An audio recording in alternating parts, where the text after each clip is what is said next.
This Homestyle short rib stew is simple yet full of flavor. Tender beef with perfectly cooked carrots smothered in a rich gravy. It's really good. Hey everyone, I'm Flo, Dude is behind the camera, and we're all about simple food, simple faith. Today we are making a Asian style short rib stew, and I love using short rib because it is super tender, it has just the right amount of fat and meat. It's delicious. Okay, I'm gonna heat up my Instant Pot first. Saute, and I'm gonna adjust it to high. So while we're waiting for the pot to get started, I'm gonna cut up my meat. I'm using about 2 pounds, just over 2 pounds of a short rib, and it's boneless. I get this at Costco, and it was on sale this week, which is why I am using it. So truth be told, guys, whatever you see on the channel is because that was what was on sale during the week. And normally I like to use finger meat, but yeah, short ribs was on sale, so I got that instead. I'm gonna cut these into about 1.5 inch pieces.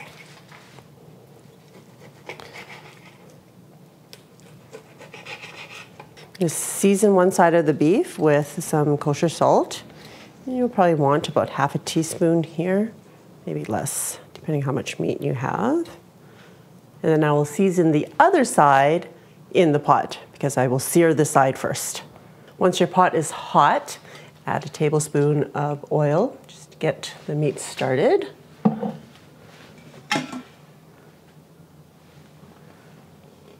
And we're going to do this in 2 batches. So I'm going to put the salted side down. And we're going to sear one side and then the other. It'll take about 2 minutes per side. You don't want to overcrowd your meat because otherwise it won't sear properly and it'll start to steam. I'm going to season the other side. I'm going to flip them over, sear the other side.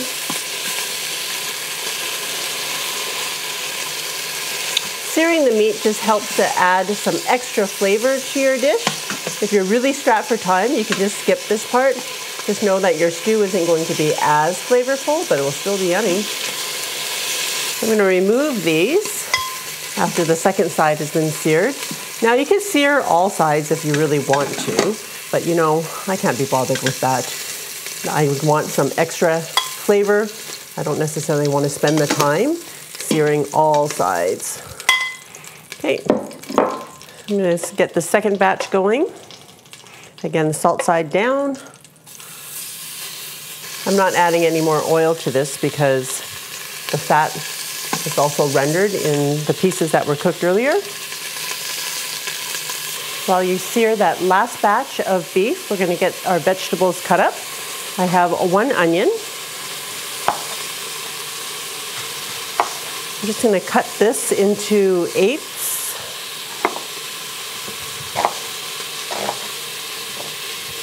I have 3 cloves of garlic that I'm going to chop. You can leave the chunks of garlic as large as you like. I'm going to mince it. Totally up to you guys. I'm also using a 1 ounce piece of ginger. It's like a giant thumb size. And I just want the flavor of the ginger. I don't necessarily want bits of ginger in there. So I'm going to smash it. I'm going to leave that in with the stew, and it's just going to release all of the ginger flavor into the stew. So I turned off the saute mode because I want to turn the heat down.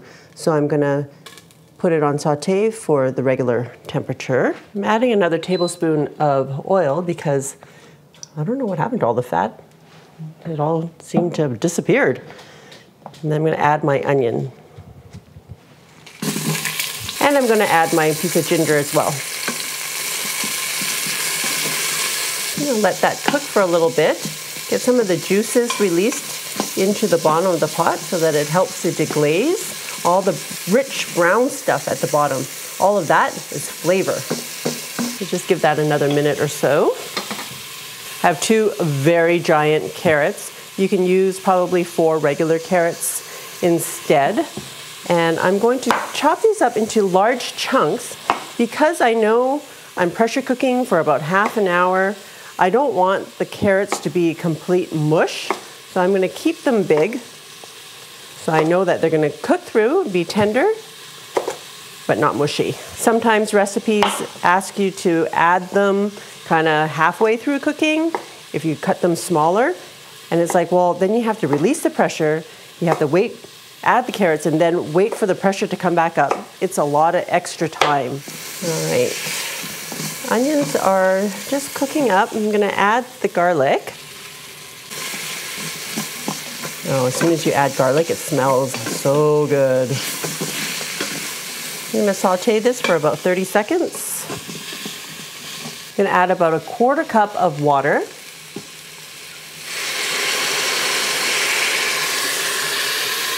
And we're gonna scrape the bottom to make sure that it's clean.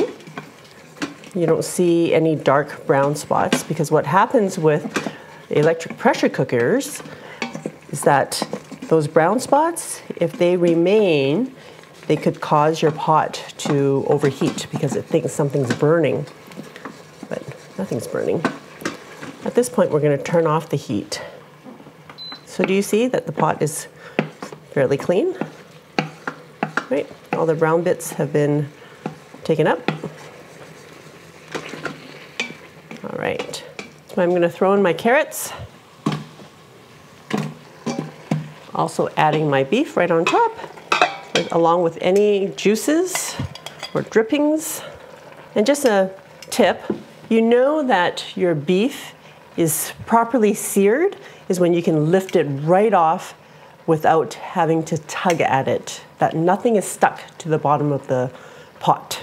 Making a super basic sauce, not too complicated, using in the same bowl so we don't have to wash as much.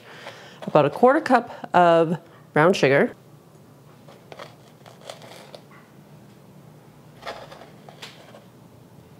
Quarter cup of soy sauce, just regular soy or light soy.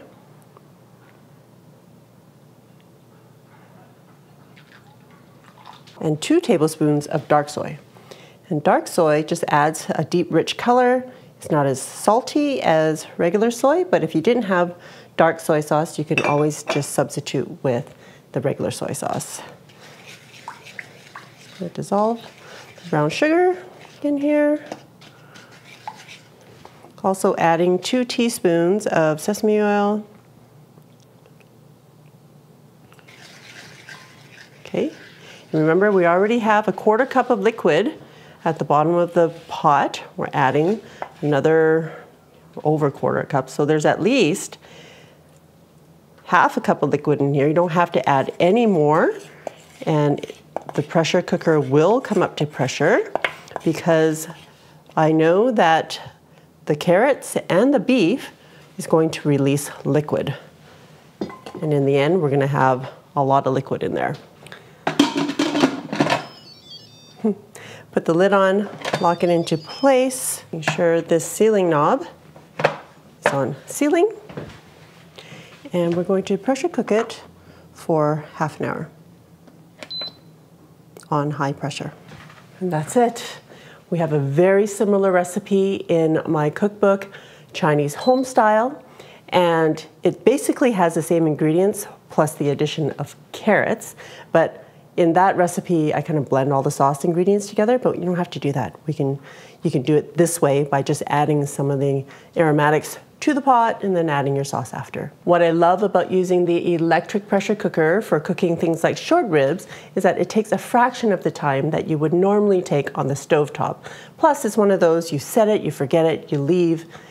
You could leave it in there, it'll just like after it's done cooking, it'll naturally release and it will just keep warm until you're ready for dinner. So the electric pressure cooker for stews is the way to go. Right, it's been half an hour and I quick released the pressure. Let's see what we've got.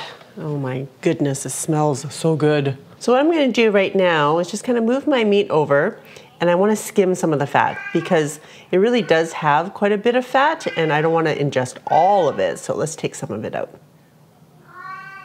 Remember, we only added about just over half a cup of liquid total. And look at all this, sauce that's been created, right? Like that's a lot of liquid in this pot.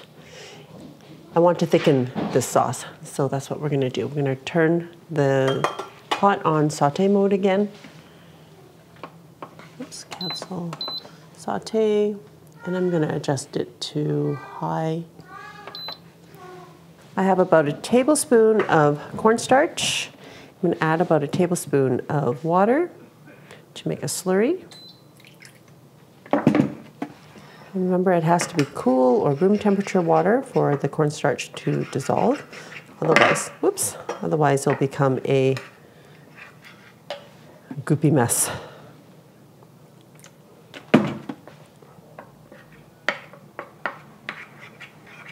So once the liquid starts to boil or simmer, add my cornstarch and quickly stir it.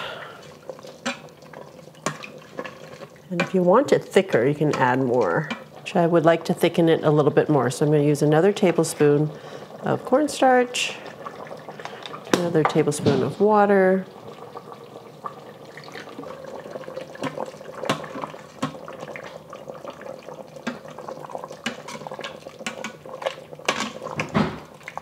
all right, that's what we're looking for. We want a thick, rich gravy, right? Yes. And that is how we make gravy. All right, let's take out this piece of ginger too while I see it. See how the carrots also stayed in its shape, not totally melted in? It's only broken up into pieces because I've been stirring with the ladle. All right, guys, look at that. Like this will probably serve, I don't know, 4 to 6, depending on how hungry you all are, I guess. All right, I'm gonna garnish with some cilantro. I know not everybody loves cilantro, so you don't have to use it if you don't want to. You can use some green onions instead, or chives even, whatever you like. Don't add ingredients you don't like. All right, are you all ready for? Definitely. This looks amazing. It's not quite warm yet, so I'm still very down with a hearty, flavorful stew. And thankfully, you found some short rib on sale. Fantastic. Carrot, look at that sauce. Just ready to be drizzled. Actually, just spooned big time over rice. I'm gonna start with, I'm just gonna jab this whole piece of meat. So tender, awesome flavor, and the sweetness of that carrot is kind of in there, Perfect texture of the carrot. I'm gonna have this on rice tonight. It's gonna be awesome. You guys gotta do it. All right, thanks, dude. Make delicious food at home. Buy your ingredients on sale. That will just help to save a little bit of money when you're out shopping for your ingredients. And for more Homestyle recipes, check it out. I will see you over there.